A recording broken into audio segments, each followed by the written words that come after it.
جمال الوجود بذكر الإله আল্লাহ তাআলা কুরআনে বলেন, নিশ্চয়ই আল্লাহ তোমাদের আদেশ দিচ্ছেন তোমাদের আমানত তার হকদারের কাছে পৌঁছে দিতে।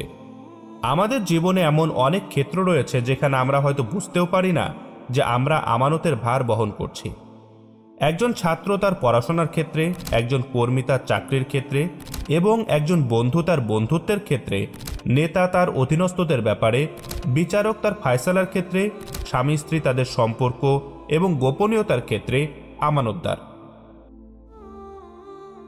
আল কোরআনের নির্দেশনা ও বাস্তবতা।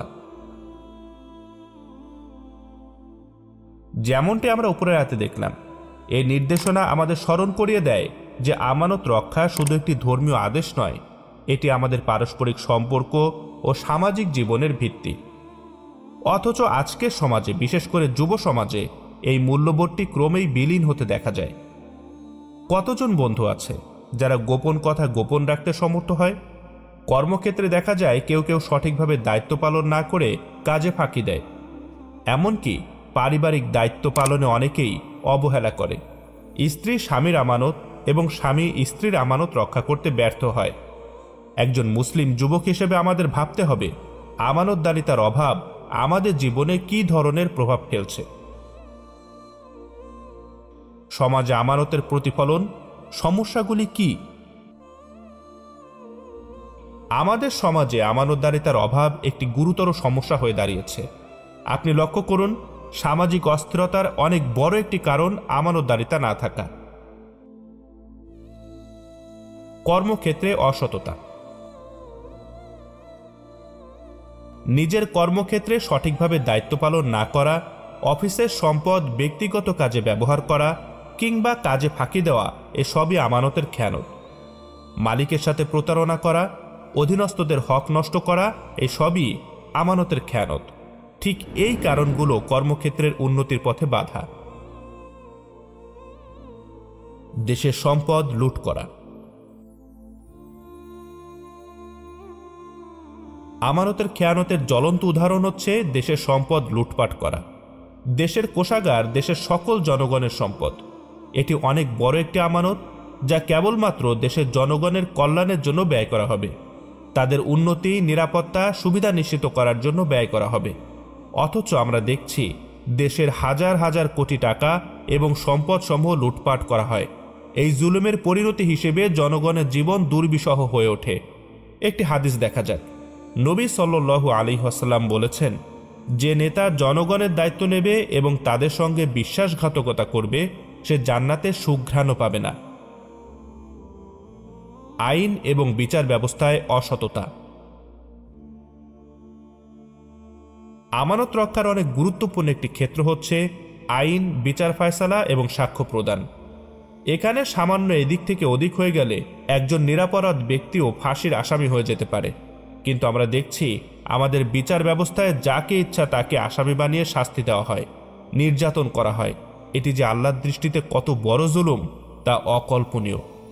আবু হুরায়রা রাদিয়াল্লাহু আনহু থেকে বর্ণিত, নবী সাল্লাল্লাহু আলাইহি ওয়াসাল্লাম বলেছেন, বিচারক তিন ধরনের, তাদের মধ্যে একজন জান্নাতে এবং বাকি দুইজন জাহান্নামে। যে বিচারক জেনে শুনে ন্যায় বিচার করে সে জান্নাতে, যে বিচারক অন্যায়ভাবে রায় দেয় সে জাহান্নামে, এবং যে বিচারক না জেনে বিচার করে সেও জাহান্নামে। আমানত রক্ষার উপকারিতা। আল্লাহ তাআলা বলেন, আর যারা তাদের আমানত এবং অঙ্গীকার রক্ষা করে তারাই হবে উত্তরাধিকারী, যারা ফিরদাউস জান্নাতের উত্তরাধিকারী হবে, তারা সেখানে চিরকাল অবস্থান করবে। এই আয়াতে আল্লাহ আমানত রক্ষাকারীদের জান্নাতের সর্বোচ্চ স্থান ফিরদাউসের উত্তরাধিকারী হওয়ার সুসংবাদ দিয়েছেন। আমানত রক্ষার ব্যাপারে আল্লাহ তাআলা আমাদের সরাসরি আদেশ দিয়েছেন। আল্লাহ বলেন, নিশ্চয়ই আল্লাহ তোমাদেরকে আদেশ দিচ্ছেন আমানত সমূহ তার হকদারের কাছে পৌঁছে দিতে। হাদিসে আমানতের খেয়ানতকারীদের ব্যাপারে সতর্কতা এসেছে। রাসূলুল্লাহ সাল্লাল্লাহু আলাইহি ওয়াসাল্লাম বলেছেন, যার মধ্যে আমানতদারিতা নেই তার মধ্যে ঈমানও নেই। এবং এই হাদিস আরও স্পষ্টভাবে বোঝা যায় আরেকটি হাদিস দ্বারা। রাসূলুল্লাহ সাল্লাল্লাহু আলাইহি ওয়াসাল্লাম বলেছেন, মুনাফিকের তিনটি লক্ষণ রয়েছে। যখন কথা বলে মিথ্যা বলে, যখন প্রতিশ্রুতি দেয় ভঙ্গ করে এবং যখন আমানত রাখে খেয়ানত করে। যে ব্যক্তি আমানতের খেয়ানত করে তার ঈমানের শুদ্ধতা প্রশ্নবিদ্ধ। আমানতের খেয়ানত মুনাফিকের স্পষ্ট নিদর্শন। আমাদের সমাজে আজ যে বিশৃঙ্খলা ও দুর্নীতি দেখা যায় তার মূল কারণ হল খেয়ানত। তাই আমাদের উচিত এই প্রবণতাকে পরিহার করে আমানতদার হওয়ার চেষ্টা করা। এটি একদিকে যেমন আমাদের নিজেদের ঈমানের বিশুদ্ধতার জন্য জরুরি, তেমনিভাবে সুস্থ এবং নিরাপদ সমাজের জন্যও জরুরি। আমানতদারদের জন্য সুসংবাদ হিসেবে রাসূলুল্লাহ সাল্লাল্লাহু আলাইহি ওয়াসাল্লাম বলেছেন, যে ব্যক্তি আমাকে 6টি কাজের নিশ্চয়তা দেবে আমি তাকে জান্নাতের নিশ্চয়তা দিব। যখন কথা বলবে সত্য বলবে, যখন প্রতিশ্রুতি দেবে তা পূরণ করবে, যখন আমানত রাখা হবে তা রক্ষা করবে, হারাম থেকে দূরে থাকবে, দৃষ্টিকে সংযত রাখবে এবং হাতকে সংযত রাখবে। শেষ কথা, আমরা যদি আজই আমাদের জীবনে আমানতের শিক্ষা বাস্তবায়ন করতে পারি তাহলে সমাজে শান্তি ও আস্থার পরিবেশ তৈরি হবে। যুবকরা যদি নিজেদের দায়িত্ব ও সুযোগকে আমানত হিসেবে গ্রহণ করে তবে তাদের জীবন আরও সুন্দর এবং অর্থবহ হবে। আল্লাহ আমাদের সবাইকে আমানতদারিতার গুণে গুণান্বিত করুন। আমিন ইয়া রাব্বাল আলামিন।